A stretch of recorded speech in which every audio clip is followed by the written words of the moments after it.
Aisyah. Kita beri tepuk tangan untuk Aisyah. Aisyah akan membacakan buku dengan nomor urut. Dengan nomor urut 6A. Dengan judul buku Untung Ada Ius bagian depan.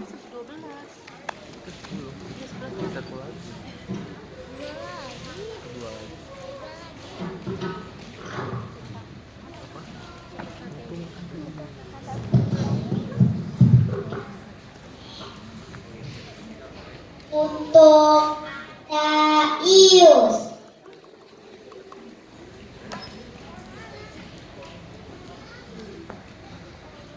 Malam hari yang gelap di hutan, Ius senang bisa mencari makan dengan leluasa.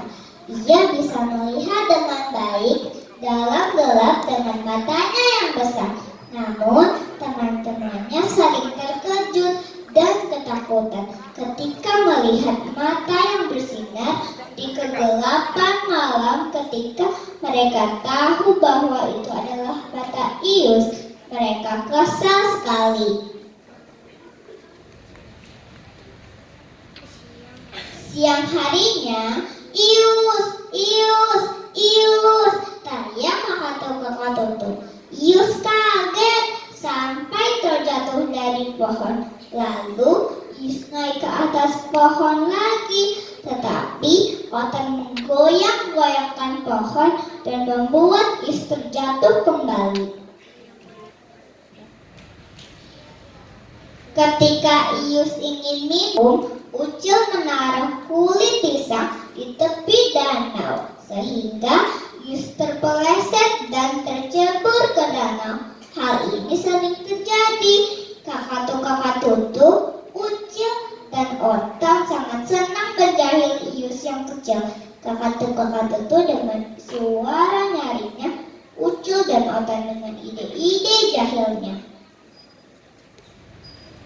Ius sedih karena terus-menerus dijahili. Lalu ia memutuskan untuk bersembunyi di gua. Namun, Otan melihat saat Ius masuk ke dalam gua. Otan mengajak kakak Tutu dan Ucil untuk mengikuti Ius. Mereka menyusul masuk ke dalam gua, tetapi tidak bisa menemukan Ius. Ketika mereka ingin keluar dari gua, ternyata telah turun hujan lebat, sehingga mereka harus berteduh di dalam gua. Setelah menunggu lama, ternyata hujan justru semakin lebat. Kemudian terdengar suara bergemuruh dari luar gua. Mereka ketakutan dan berdesakan masuk lebih dalam ke gua.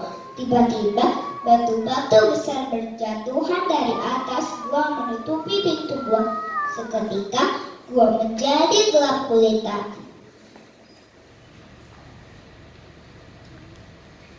Mereka ketakutan dan berpelukan.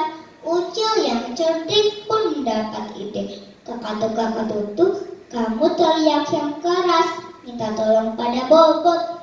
Dia kan kuat sekali, mungkin bisa memindahkan batu-batu itu. Kakak Tutu berteriak sekencang-kencangnya, Bobot, tolong kami. Kemudian terdengar suara dari dalam gua, Bot, tolong kami. Berulang-ulang, mereka semakin ketakutan. Ada yang mengejek kita, seru Ucil. Ucil, kamu di mana? Aku tidak bisa melihat, tanya kakak Tutu. Aku di sini. Aku juga tidak bisa melihat, jawab Ucil. Lalu, bagaimana ini? Tanya Otan lagi. Kakak Tutu, Ucil dan Otan kebingungan. Selesai. Kita beri tepuk tangan untuk Aisyah. Jadi kamu persilakan. Hai Aisyah. Halo. Hai. Aisyah, terima kasih ya bacanya pintar sekali dan lancar ya. Tadi Aisyah baca buku judulnya apa? Untung ada Ius. Iya betul sekali, untung ada Ius. Nah, Aisyah tahu nggak kenapa Ius bisa mencari mama di malam hari? Karena matanya besar. Terus dan bisa melihat Bisa dalam melihat. gelap ya. Dengan gelap. Iya, jadi bisa melihat dalam gelap. Nah, kenapa Ius terjatuh dari pohon tadi? Karena digoyang-goyangkan dengan otak. Ya, betul sekali. Nah, siapa yang menaruh kulit pisang di tepi danau tadi? Ucil Kucil. Akibatnya apa ya? terjatuh ke dalam. Iya, Ius terpeleset dan tersebut ke danau ya. danau. Ya. Apa yang dilakukan Otan saat melihat Ius masuk ke dalam gua? Ius ingin bersembunyi di dalam gua. Ius tersembunyi ini yang dilakukan Otan saat melihat Ius masuk ke dalam gua. Otan mengajak Kakatu dan Ucil untuk mengikutinya. Ya, benar ya. Nah, setelah masuk, mereka tidak bisa keluar karena di luar kenapa? Hujan. Iya, ada hujan lebat dan selain itu ada suara gemuruh ya. Tidak lama kemudian apa yang terjadi? Lebat. Ya, hujannya semakin lebat, ada suara gemuruh, akibatnya batu-batu besar berjatuhan dari atas gua menutupi pintu gua ya, sehingga nggak bisa keluar. Kemudian siapa yang berteriak minta tolong kepada Bobot? Kakak tutup. Iya betul. Terima kasih Aisyah. Kita beri tepuk tangan untuk Aisyah. Lanjut ke peserta berikutnya dengan nomor urut G11 ada Damira. Kita beri tepuk tangan untuk Damira. Damira akan membacakan buku